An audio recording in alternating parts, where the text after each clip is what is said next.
Okay, so good morning, everyone. So today's lecture will be a short lecture on on muscular tissue, no? So uh, quick lang to, mga 20 slides lang siya. So and then we won't have a quiz on this next meeting. The quiz will be on the week after that, no? So today's lecture will be regarding muscular tissue, which is one of the four major types of tissue as we've mentioned in previous lectures, no? Na-discuss na natin si epithelial tsaka si connective. This time we're focusing on the muscular tissue, which is mainly made for contractility, no? It can it can relax, it can contract, and it's mainly for movements, no? So your muscular tissue is made up of contractile cells, cells that can change in length, no? Pwede siyang humaba, pwede siyang umiksi. Okay? And this tissue has a moderate amount of extracellular matrix. So yung extracellular matrix, pare-parehas lang naman yun halos, iba-iba lang sila ng amount. So we're going to be focusing mainly on the types of tissue based on the cells that we see there, no? So let's first define what your muscle is, di ba? Your muscle is a type of tissue that is composed of cells optimized for contractility. So they can change in length. Pwede silang humaba, pwede silang umiksi. Okay? And that movement will give rise to and that change in length can give rise to force or movement, no? So your muscle cells or your muscle tissue rather, is a type of tissue that is also derived from your mesoderm. Diba? We've discussed the three primary germ layers that arises in utero after fertilization. No? Diba? Pag na-fertilize yung egg, you will have a zygote. It will divide continuously until you give rise to the three primary germ layers where everything else comes from. No? And one of the three primary germ layers, yung middle layer niya is your mesoderm. Okay? And the mesoderm is also the one that gives rise to the previous topic, which is your connective tissue. Okay?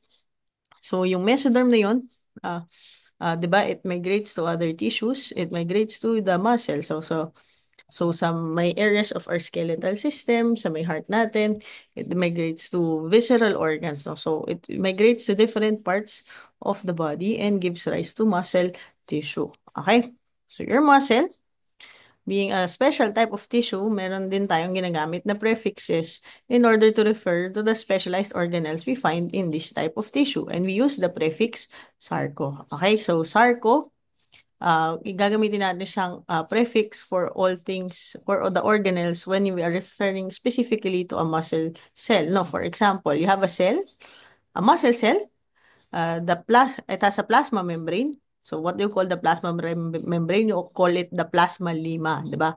So yung plasma lima na yun, kapag you're pertaining to a muscle cell, pwede mo siyang tawaging sarcolemma. Okay? Yung endoplasmic reticulum ng cell na yun, if you're referring to a muscle cell, you can call it the sarcoplasmic reticulum. If you're referring to the cytoplasm, you refer to it as the sarcoplasm. So yun, if you see the prefix sarco, that pertains to an organelle found in a muscle cell. Okay?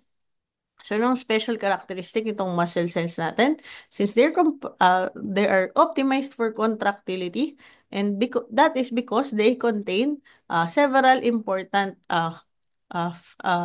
cytoskeletal elements in their cell. No, they have filaments called myosin and actin. Okay, and these filaments, their sliding action is the one that allows the muscle cell to change in its length. Okay, so we will discuss how these filaments work and how they are arranged in order to allow contractility. Okay, next. So what are the three main types of muscle tissue? We have skeletal, cardiac, and smooth muscle. So these names are also descriptive enough, no? Your skeletal muscle are muscles that are mostly attached to bone. So ito yung mga muscle na talagang familiar tayo, yung nakikita natin, the ones that we use for movement, no? So they're attached to bone. And these types of muscles are voluntary, which means you can move it with conscious thought, no? So, pwede mong isipin, I want to flex my biceps. So, you can do it consciously. Pwede mo siyang kontrolin. Okay? Meanwhile, the other two types of muscles, your cardiac muscle and your smooth muscle, are both involuntary. Okay? So, tandaan, itong cardiac and your smooth muscle are both involuntary, meaning you have no volition, you have no way of controlling these types of muscles consciously, no? Hindi mo naman sasabihin sa puso mo, tumibok ka na kasi kailangan mong tumibok. No. No, your heart pumps blood continuously to supply uh, uh, blood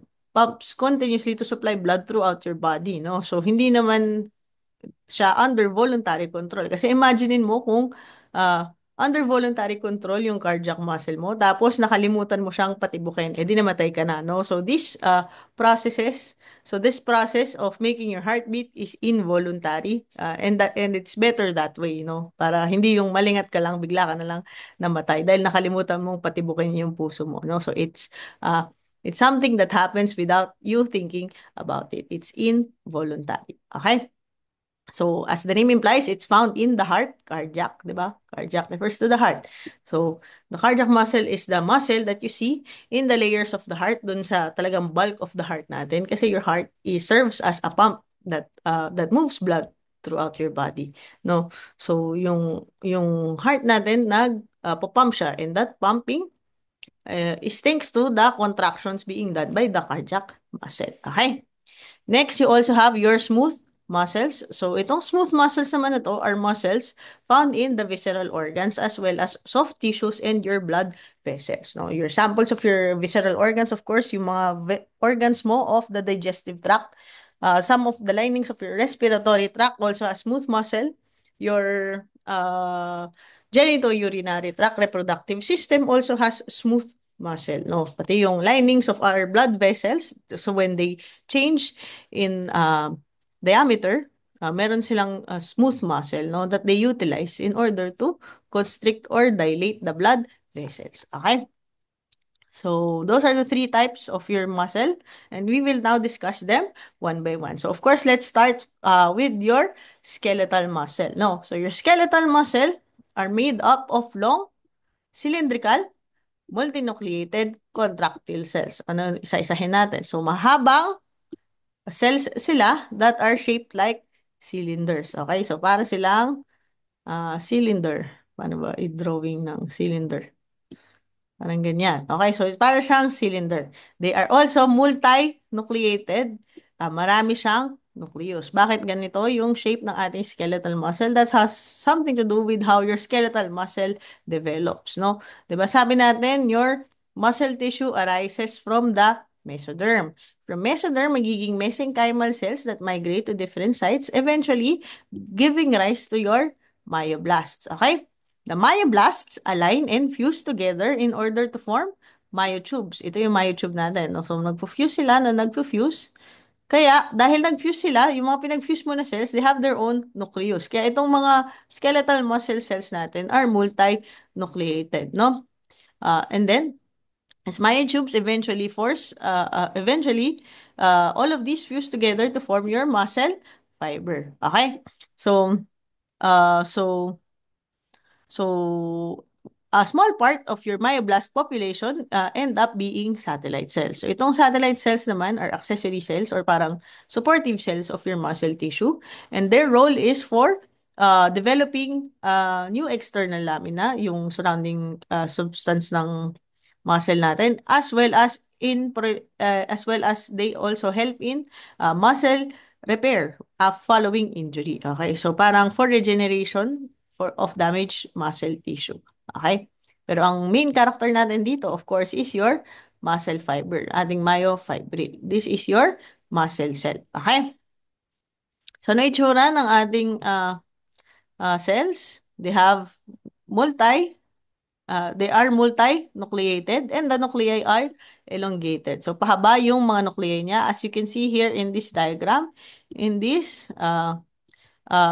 image of your skeletal muscle section. No? The nuclei are elongated and they are located peripherally just underneath the sarcolemma. Okay, so peripherally, ibig sabihin, hindi siya nasa gitna ng cell. As you can see here, you have nuclei located at the sides and they are actually just underneath the sarcolemma, which is your plasma membrane of a muscle tissue. So, nandun lang siya sa may edges ng sa ilalim ng plasma membrane ng muscle cell mo. Okay?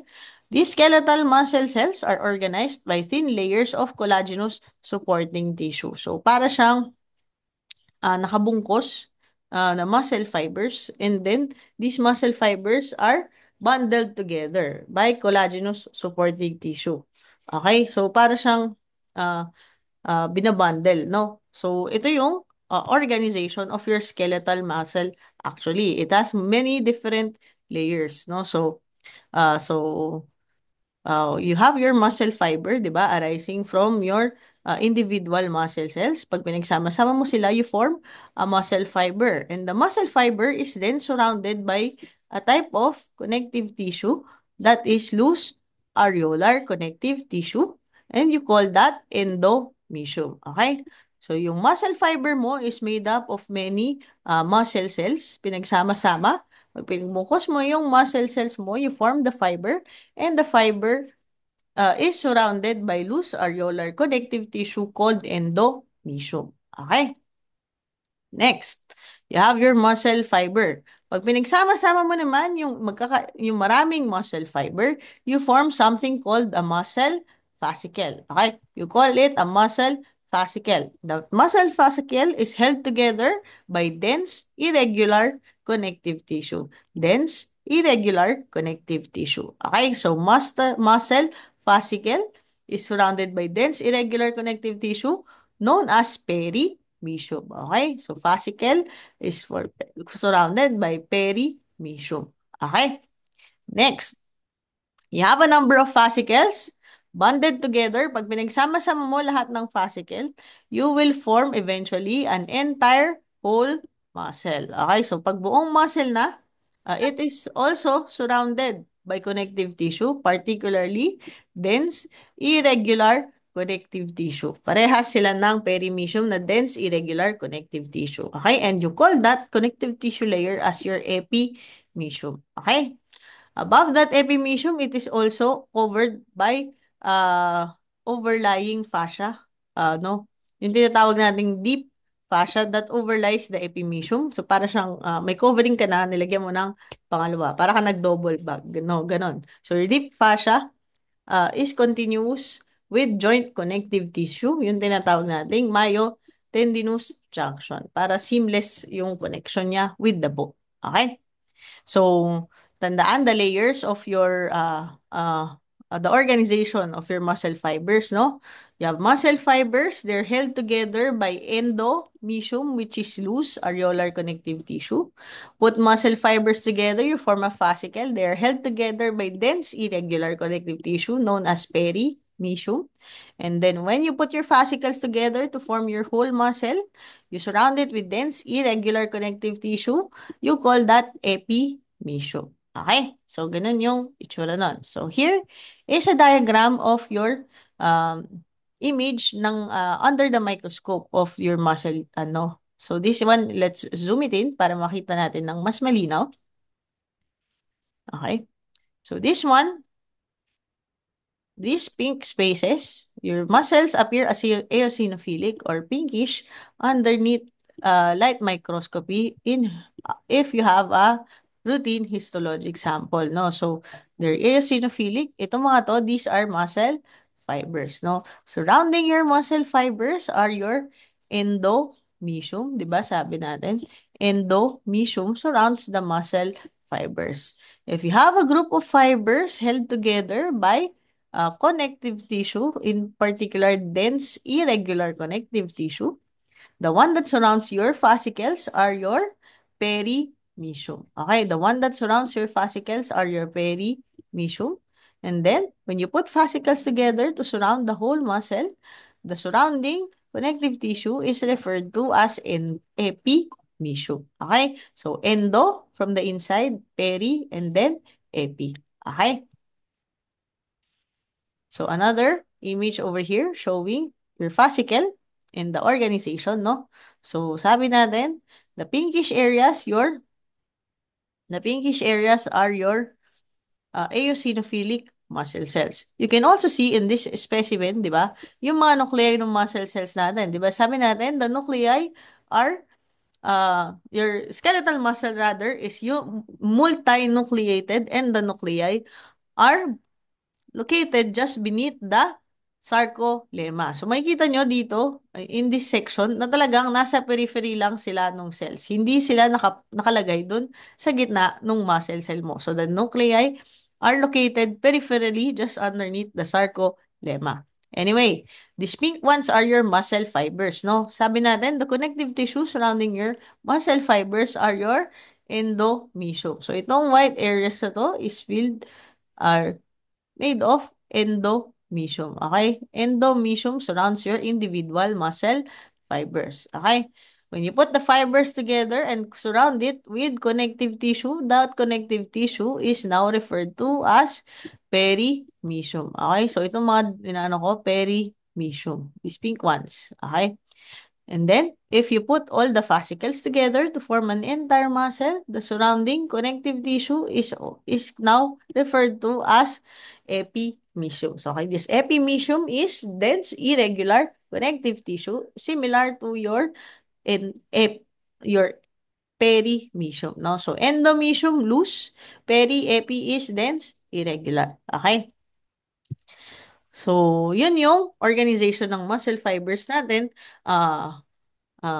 When you do a cross-section of a muscle. Now, paano naman kung longitudinal section yung ginawa mo? Your muscle actually appears to be striated or having stripes, no? Because, so for example, you have a muscle fiber.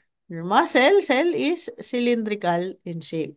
Yung hati natin ginawa sa kanya kanina, pag ganito, di ba? So you can see from this view. Okay? Pero pag ang hati mo naman na ginawa mo sa muscle fiber mo is this way, okay? And you view it this way, you will see that your muscle is actually striated. Ibig sabihin, meron siyang stripes. Okay? So what are these stripes? So these stripes are due to the presence of the two cytoskeletal elements we've discussed earlier. You have your myosin and your actin filaments. Okay? So the presence of these filaments gives a characteristic of your muscle fibers. It affects the part of your muscle, it affects your cells ability to bend plain polarized light. Kaya siya nagmumukhang may stripe. Okay? So, kapag dark area, it's not able to bend the light. Pag light area, it's able to bend the light. No? So, the dark areas are called A bands and the light areas are called I bands. No? So, ibig sabihin ng A is anisotropic. So, it's unable to bend light using a polarizer. And then you have your isotropic, which means you are able to bend the light using a polarizer. So, wag na nating toxicin yun. Basta tandaan nyo lang yung ibig sabihin. So, and what type of filament it corresponds to, no? So, the A band is made up mostly of thick myosin filaments. That's why it is darker, okay? While your I bands are made up of thin filaments, that's why it is lighter. So, thick filaments, A bands, thin filaments, I bands. So, paano tatandaan? Actin is thin. Ibig sabihin, meron siyang letter I, is thin. It is light in color. Okay? So, light, may letter I. So, that's I bands for light bands. Dark bands, may letter A. So, your dark bands are your A bands. So, ano itsura nun? Pag sinum in nyo dito. Let's zoom in. Okay? So, you have dark bands. You have a light band, you have a dark band, and a light band, and a dark band, and a light band. So, sa gitna ng light band mo, merong maninipis na linya. Okay? Those lines are referred to as your Z disk. Okay? Z disk, yung lines in between the light band. And the Z disk is the one that bisects the light area. Ibig sabihin, hinahati niya yung light area sa gitna. Okay? So, here is another view. You have your A band, which is your darker area full of thick myosin filaments. And then your I band, which is your made up of thin filaments, your actin filaments. Okay? And then your A band is bisected by something called the Z disc. Okay? So, yung A band nasa gitna niya, hinahati sa gitna nung tinatawag nating Z disc. Okay? And the area from one Z disk to another is referred to as a sarcomere. Okay, so the area between one Z disk and another is referred to as a sarcomere. Ano yung sarcomere? It's the repetitive functional unit of the muscle contractile apparatus. Pag tinanong ka kung ano yung basic unit of your muscle, the answer is your sarcomere. Okay? Sarcomere. Sarcomere is from Z disk to Z disk. Okay? So, kahit na sabihin mo, so, anong meron sa sarcomere mo? Meron kang kalahating A band on one side, kalahating A band on another side, and, kalahating I band on one side, and a kalahating I band on another side, and an A band in the middle. Okay? And the sarcomeres are arranged end to end. Okay? So, end to end. As you can see here, diba? This one is a sarcomere. Tapos yung kasunod niya, sarcomere hanggang dito. Sunod niya, sarcomere hanggang dito. Sarcomere hanggang dito. Sarcomere hanggang dito. Basta it's from Z disc to Z disc. That's the extent of one sarcomere. Okay? So, paano ba nagko-contract yung muscle natin? Before natin idiretso doon, let's just have a quick recap nung cell parts na relevant sa discussion natin, no? So you have, di ba, as we mentioned, your muscle cell is made for contraction, no? So you have your thin and thick filaments that are there. And these thick and thin filaments will allow the muscle to change in shape. Pero before that happens, syempre, there has to be a way uh, for the nerve signals to travel across your muscle, no? So, syempre, all of your movement will start from stimulation from the nerve, no? And how does the signal propagate through the muscle? Well, it's from the organelles of this muscle tissue. Pag nag-send ng signal from the nerve, it will go to the sarcolemma. Your sarcolemma is your cell membrane of the muscle. And from that cell membrane of the muscle, it will pass through dun sa invaginations of the cell membrane, which we refer to as T-tubules. Okay, so T-tubules are invaginations of the cell membrane that encircles each myofibril. No? So kunyari, this is your cell. Tapos merong invaginations na sobrang lalim. And kapag nag-send ng nerve impulse, doon siya dadaan para ma-propagate niya yung signal throughout the muscle. Okay? So these T-tubules are invaginations of the cell sarcolemma. Okay? Another key characteristic of your skeletal muscle structure is yung mga nasa tabi ng T-tubules. Ano yung nasa tabi ng T-tubules? These are the terminal cisterns or expanded structures from the smooth endoplasmic reticulum of your skeletal muscle. So, yung smooth endoplasmic reticulum of your skeletal muscle is referred to as the sarcoplasmic reticulum. So, the function of this sarcoplasmic reticulum is not for protein synthesis kasi smooth nga siya, no? So, wala siyang ribosomes. The sarcoplasmic reticulum, its purpose is to sequester calcium. Okay, so calcium is a very important electrolyte, very important mineral needed for muscle contraction.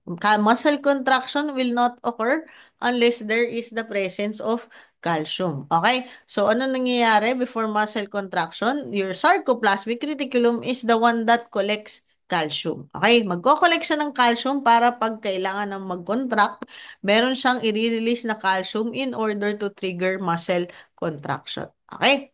So, your sarcoplasmic reticulum dito sa ating skeletal muscle, meron siyang tinatawag na terminal cisterns. 'Di ba? Sabi kasi natin, 'di ba? The definition of your endoplasmic reticulum.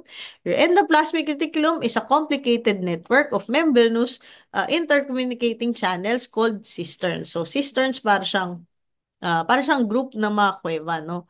So, itong cisterns na to, meron tayong specialized terminal cisterns found in your sarcoplasmic reticulum that are located on either side of the T-tubule. Bakit doon yung location niya? Kasi pag dumaan yung nerve impulse sa T-tubule, it will trigger the release of calcium ions from your terminal cisterns of the sarcoplasmic reticulum. And this calcium, as we mentioned, is necessary for any contraction to occur. Okay? So, balik tayo kung paano nangyayari yung muscle contraction. Sabi natin, your muscle cells have plenty of actin and myosin filaments. So, ano ba nangyayari sa actin and myosin filaments na yun? At paano niya napapakontract or na-change yung length ng muscle cell natin via its activation. No? So, here are your filaments and here is the arrangement of your sarcomere. No? So, let's try to zoom in para makikita nyo. Diba sabi natin, the extent of your sarcomere is from Z-disc to Z-disc. Okay, so mula dito hanggang dito, that is one sarcomere. So what do you see in your sarcomere? Diba sabi natin, there is an A band, the dark area, that is made up mostly of myosin filaments. You have your I band, that is the lighter area made up mostly of actin. No? Pero in one sarcomere, kalahati, you have one half actin on one side and then one half actin on the other side, 'di ba? So kasi binabisect nung Z-disc yung I-band mo. Okay? So ano nangyayari dito sa ating muscle contraction? There is change of shape is possible because of the arrangement of these actin and myosin filaments, no? So if the body wants to shorten your muscle, what will it do? It will pull the actin filaments towards the midline para maging mas compact siya, no? So, ito, from the Z-disc being over here, mapupunta siya malapit sa gitna, okay? Same with this one, no? So, imbes na nandito yung Z-disc, magiging malapit siya sa gitna. Okay, so, what will happen then? Ano nangyari? There is shortening of your muscle length, di ba? From this wide, naging this wide na lang siya. Okay, so, nag-contract yung muscle mo. Okay? That is the movement that happens with your sarcomere. That's why your cell is able to change in length. Okay, so how does the change in length happen? Well, before we get into that, kailangan alam natin yung structure nitong mga nangyayari dito. And then we will go step by step. No? So dito muna tayo doon sa thick filaments, yung ating myosin molecule. Okay, so yung myosin natin, tandaan nyo, it has a tail. So this area, entire area is called the tail. And it has what you call myosin heads. Okay, so these myosin heads are the ones responsible for pulling your actin towards the center. Okay? So these myosin heads are responsible for pulling your actin towards the center. Sila yung dumidikit doon sa actin, tapos sila yung hahatak. Okay? So next, you have after your myosin molecule, we also have your actin molecule. So anong meron sa actin molecule? Well, marami-raming ganap dito, no? So your actin is the thin filament being pulled. Okay? Pero you cannot just pull this actin filament willy-nilly. Bakit? Kasi yung mga active site or the areas where you can attach to your actin filaments are not exposed by default, no? So merong nakahadlang, nakatanikala yung mga active site nitong actin filaments natin. So may chain wrapping around your actin and you call that chain as your tropomyosin. Okay, so this tropomyosin is the one that conceals the active sites on your actin molecule.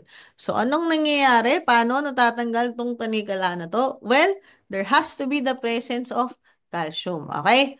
Your calcium, what does your calcium do? Your calcium will bind to a molecule called troponin. Okay? Pag bind ni calcium sa troponin, si troponin, siya yung gwardiya. Okay? Siya yung gwardiya na nag-a-unlock ng tanikala. Okay? So, ang gagawin ni troponin, tatanggalin niya or i-move niya, hahawiin niya yung tanikala mo, yung tropomyosin mo. Thus, the active sites on your actin will now be exposed. Okay? So, pag na-expose na, yung active sites ng actin mo, pwede nang mag-duct si myosin head at pag na-duct niya na yun, it will go through a series of steps in order to pull the actin molecule towards the center. Okay? So, let's go from step by step. Magsimula muna tayo sa nerve impulse. So, this one is called the sliding filament theory of muscle contraction. No? Pero before the contraction, of course, there has to be a signal from your nervous tissue. No? So, from your motor nerve. So, kasi magagalaw tayo ng muscle, so it has to be a motor nerve. Magkakaroon ng impulse. No? So, this nerve impulse will be transmitted along the length of the neuron, eventually ending up at the terminal botos, dun sa synaptic knob, no? So, dun sa dulo nung nung neuron mo, magkakaroon ng exocytosis, and that exocytosis will lead to the release of neurotransmitters. Okay, these neurotransmitters will bind to the sarcolemma or dun sa cell membrane uh, of your muscle cell, leading to the initiation of a muscle impulse. Okay, so the impulse will start firing from your synapse, no? So, yung muscle impulse na yon magta-travel along the length of the sarcolemma. It will also uh, travel along the length of your T tubules. Kasi 'di ba sabi natin, your teeth tubules are invaginations of your sarcolemma. So kasama talaga siya sa pagdadaanan ng nerve impulse natin. Okay? And then, sabi natin, your teeth tubules are in close proximity with the terminal cisterns of the sarcoplasmic reticulum. The role of the sarcoplasmic reticulum is to sequester calcium so that it is ready so that when you need to contract your muscle, there will be calcium available. Okay? Pag dumaan yung nerve impulse mo doon sa terminal cisterns of your sarcoplasmic reticulum, what happens? Magre-release ngayon ng calcium yung ating sarcoplasmic reticulum. And what does calcium do? Si calcium will now bind to the troponin molecule. Diba? Sabi natin, troponin molecule yung gwardiya. Okay? Pag nag-bind na siya doon sa gwardiya nung actin filament natin, anong gagawin ni troponin? Hahawiin niya yung tanikalang nakabalot kay actin, yung tropomyosin. Pag nahawi niya na yung tanikala, what will happen? The myosin heads found on the myosin molecule is now able to bind to the active sites found on the actin. Okay?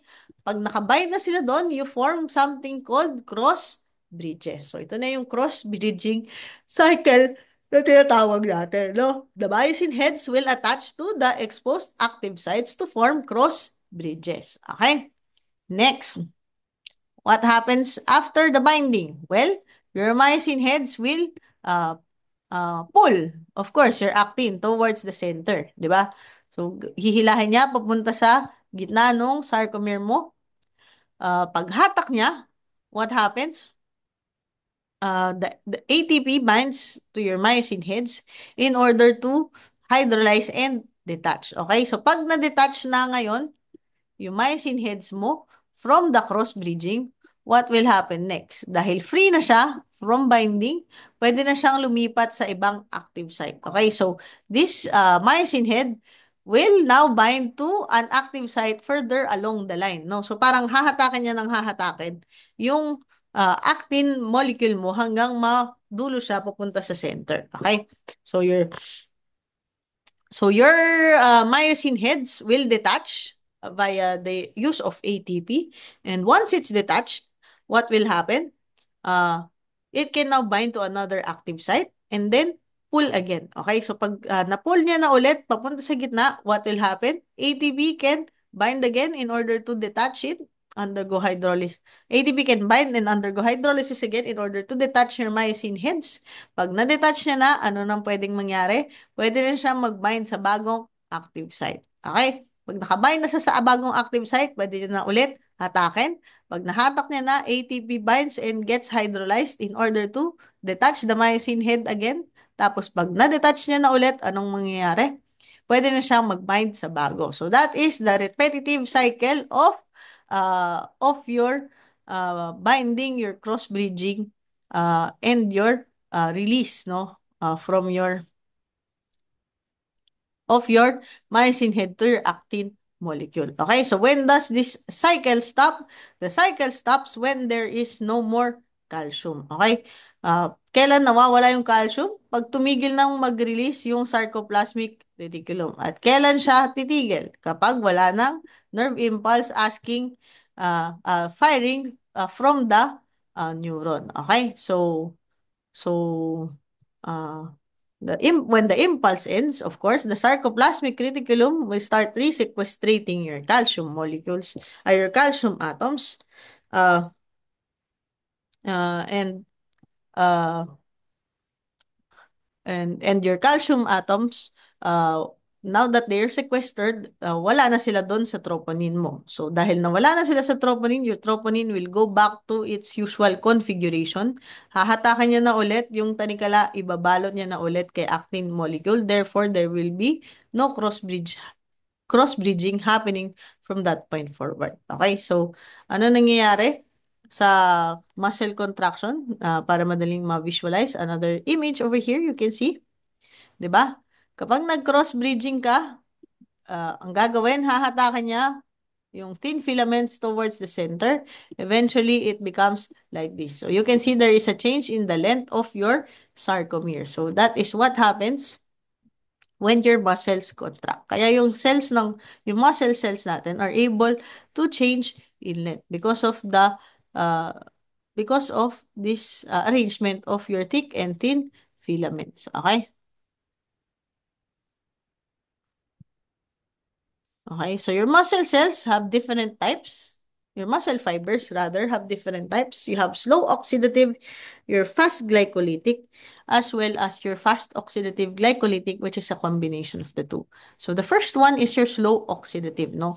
Kaya nasa pangalan na, this is for slow contractions and it is dependent on oxidative metabolism. So anong ibig sabihin nito? It requires oxygen, okay?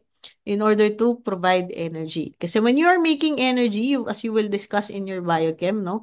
When you're making energy, when you use oxygen to create energy via the mitochondria, you produce a lot of energy, no? Pero this process takes time. So this process is slower, okay? Pero since these types of muscle fibers are contracting for long periods of time, and since matagal siyang nakakontract, hindi naman kailangan constant at continuous yung amount of energy being supplied to these muscles. So these muscles have many mitochondria. They have high amounts of myoglobin to accommodate your oxygen from uh, arriving from the many surrounding capillaries that deliver oxygen to your skeletal muscle tissue. Okay, so where do you find this type of muscle fiber? You find them in the postural muscles of the back. So how do you remember your slow oxidative? You remember the mnemonic, one slow, red ox, di ba? So these are your type 1 muscle fibers. They are slow, they are dark red in color kasi marami silang myoglobin and surrounding capillaries. And they rely on oxidative metabolism because so they have many mitochondria. Okay? Next, you have your fast glycolytic. So these ones are for faster, for more rapid, for more short-term contractions. Okay? So panandalian pero mabilis. Okay? So your fast glycolytic muscles, since they rely less on your oxygen, uh, they rely more on anaerobic metabolism, which happens faster, which provides quicker source of energy, pero mas konti. So, since kailangan ng malaking ng energy agad-agad, they opt to undergo anaerobic metabolism. Okay? So pag anaerobic metabolism, you do not use energy. So this type of muscle has less mitochondria. Okay? Kasi hindi naman sila gano'ng nag-oxidative metabolism. So it has fewer mitochondria. It also has fewer surrounding capillaries and fewer myoglobin because it is less reliant on oxygen. And since konti yung myoglobin, these muscles tend to be whitish in color. Okay? So, example of your fast glycolytic skeletal muscle fibers are the ones found in the major muscles of your legs. Okay? Another key thing regarding your anaerobic metabolism, di ba? Ito yung nagpo-produce ng uh, lactic acid. Okay? Kaya itong mga muscles na to, they are more likely to have cramping, no? 'Di ba? Mas madalas ka namang pinupulikat sa binti mo kaysa sa likod mo, 'di ba? Of course, it can still happen. You can still have muscle spasms at the back, pero it's less likely in comparison uh, sa pag pinupulikat ka sa legs, no? 'Di ba? Mas nangyayari 'yon because your leg muscles are more dependent on anaerobic metabolism which produces lactic acid. Okay? Next, you have your fast oxidative glycolytic skeletal muscle fibers, example of which are the muscles found around your eye, no? Yung extraocular muscles natin that are responsible for the direction of your gaze, no? So your fast oxidative glycolytic muscle fibers have physiologic and histologic features that are considered as an intermediate between the two tissue types. So medium amount of mitochondria um, can undergo both oxidative metabolism and anaerobic metabolism. Okay? So that's it for the skeletal muscle topic. Now let's go to the next type. So mas simple na yung mga topics na kasunod.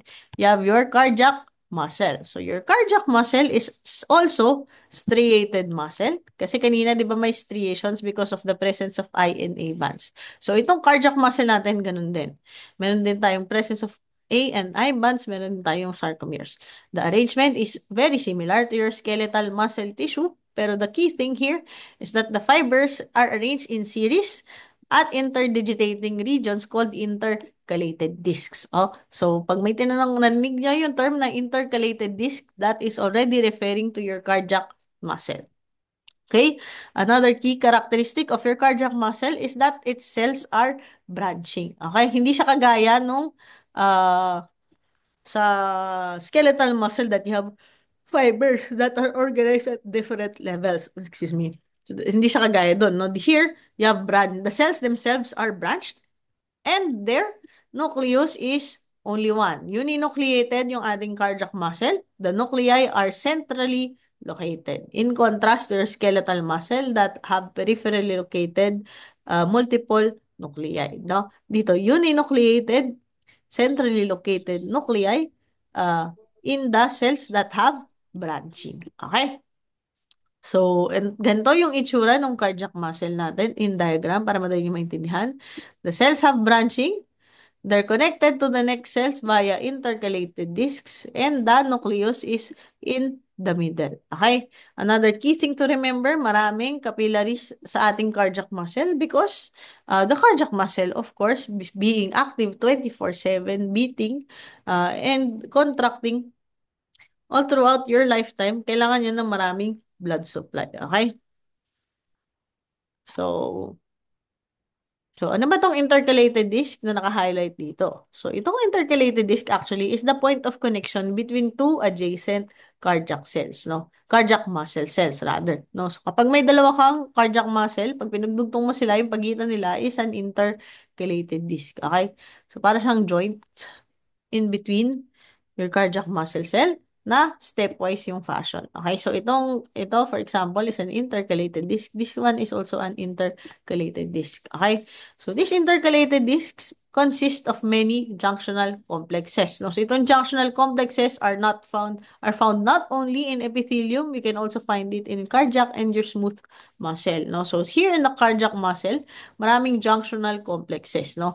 In the intercalated disc, horizontally or transversely, meron ka makikitang desmosomes, and a special type of adherence junction called fascia adherence. Okay, so we have desmosomes and fascia adherence. And what is the role of these two intercalated discs? Well, they're there to provide strong intercellular adhesion. Kasi nga, yung cells natin in your cardiac muscle, they are constantly changing in length. Lagi silang nagko-contract, di ba? Because your heart is beating 24/7. Hindi naman sila kagaya nung ibang cells na paminsan-minsan lang magbago. Unlike your skeletal muscles that only change in length kapag may contraction na inutos. No? Your cardiac muscle is active 24/7. Kaya kailangan yung adherence, yung connections between your cardiac muscle cells are very strong. No? Para hindi sila mag-fall apart kahit na buong buhay mo siyang ginagamit. Okay?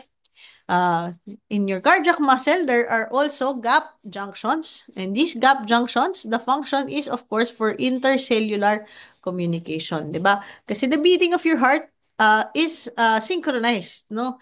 Hindi naman pwedeng nag-pump yung atrium mo, nag-pump yung ventricle mo, sabay-sabay. Anong mangyayari?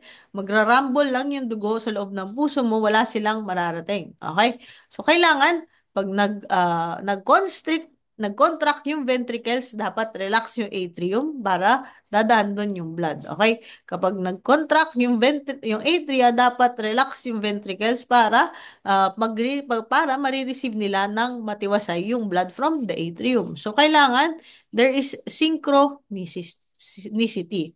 Kailangan meron tayo nung tinatawag na syncytium. And what gives rise to this syncytium? It's the presence of your gap junctions. Okay? So, para pag may na-receive na impulse yung cell mo, what will happen? It will simply propagate that signal through these gap junctions. Kaya, nasisynchronize yung pag-contract ng mga cardiac muscle cells. Okay? So, let's look at what your cardiac muscle cells look like under the microscope. No? So, as you can see here, there are centrally located nuclei, and your cells have branching. No? Yun yung key important characteristic of your cardiac muscle cell. No? There is branching. Okay? Not very visible in this is the presence of your intercalated discs. So, let's go to the another image. Okay? So, this one. Okay? Ito mga dark areas na to. Yung mga dark lines na yan, these denote your intercalated discs. No? The areas that are rich in intercellular junctions between two cardiac myocytes. Okay? And then, this is a closer view using polarized light of your cardiac muscle. You have intercalated disc, intercalated disc. You have centrally located nuclei. You have branching of your branching in your cardiac myocytes. No? So, dito sa image ito, makikita nyo, there are also striations. There's also sarcomere. There's also repetitive units of I and A bands. No? So, may striations ang cardiac as well as skeletal muscle cells. Okay? So next,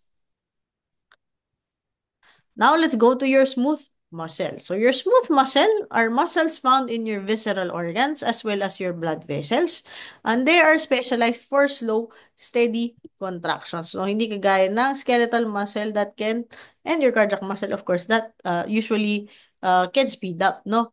So your smooth muscle cells mo are actually found in the visceral organs, in the blood vessels, and they are under autonomic control. Okay? So hindi natin sila nako-control.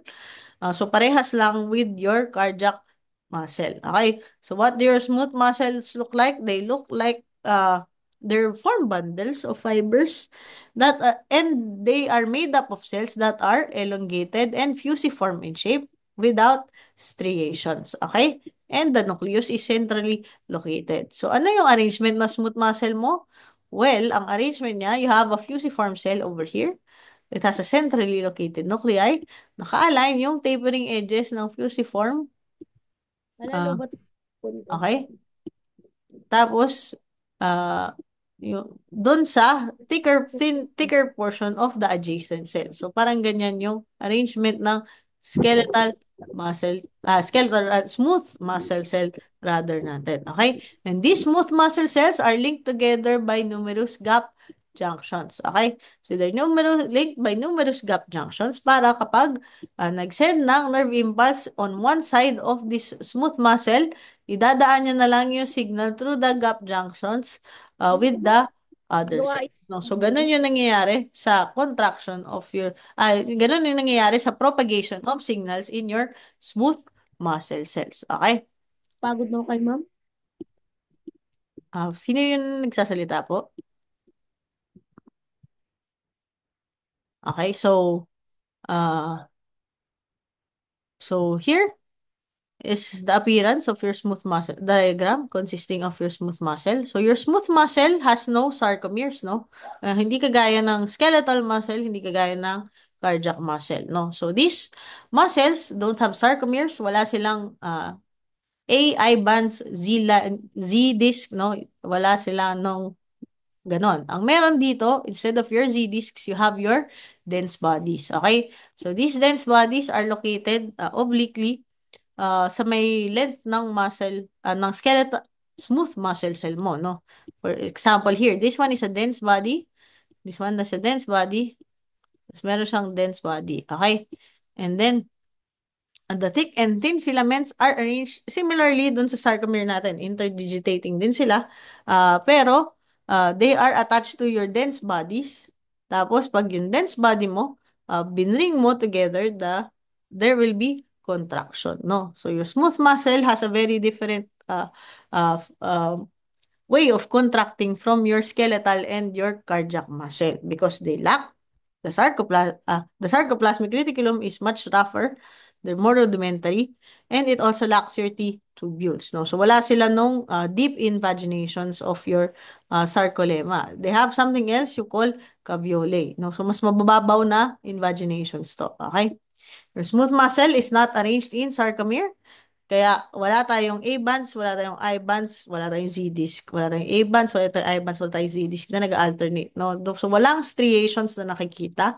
Therefore, kaya siya naging smooth muscle kasi it looks smooth. It's not striated. Okay? The filaments crisscross the cells obliquely. And the actin filaments are not inserted into Z discs but inserted rather into dense bodies. Okay? The actin filaments are also not gate kept by troponin and tropomyosin. Instead, they utilize something called calmodulin and myosin light chain kinase. Okay? So, itong smooth muscle cell mo, yung actin myosin filaments sila naka-arrange ng paganyan.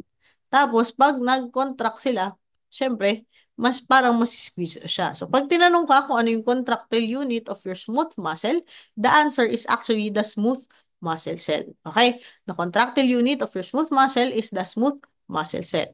Ano naman yung contractile unit of your skeletal muscle? That's the sarcomere. Okay? The contractile unit of your skeletal and your cardiac muscle, rather, is your sarcomere.